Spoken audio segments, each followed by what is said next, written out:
22 લાખ વિદ્યાર્થીઓ જે નીટની પરીક્ષા આપવા જઈ રહ્યા હતા, એ નીટની પરીક્ષા પેપર ફૂટવાના કારણે, પેપર લીક થવાના કારણે રદ કરવામાં આવી છે.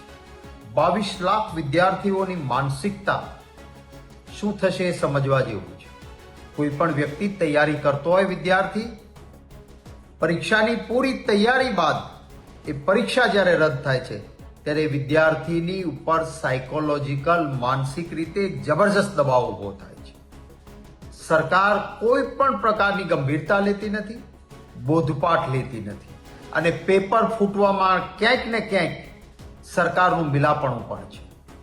ભારતીય જનતા પાર્ટીની સરકાર કેન્દ્રમાં આવ્યા પછી 2016માં, 2021માં, 2024માં અને 2026માં આ વર્ષે પેપર નીટના ફૂટવાના કિસ્સાઓ બહાર આવ્યા છે.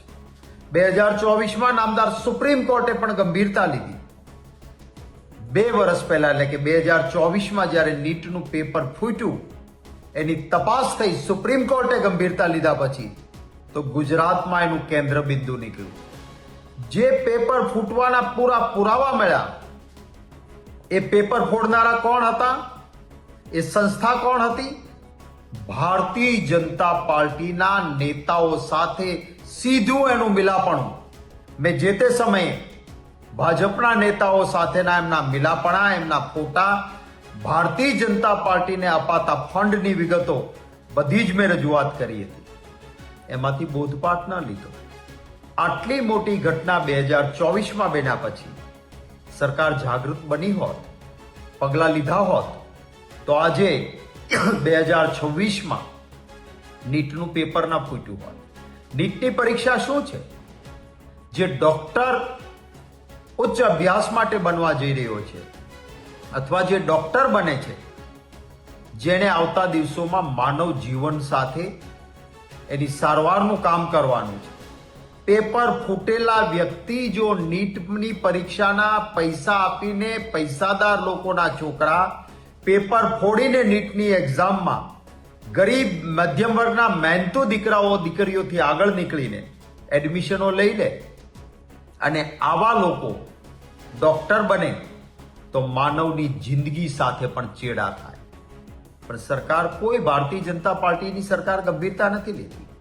મારી સીધી માંગણી છે, 2024માં જે લોકો નીટનું પેપર ફોડવામાં પકડાયા હતા, જેના ભાજપના નેતાઓ સાથે ફોટાઓ અને વિડીયો સહિત, ફંડ સહિત બધું મેં જાહેર કર્યું હતું, એ પૈકીના આજે કેટલા જેલમાં છે? જવાબ આપે ભાજપની સરકાર.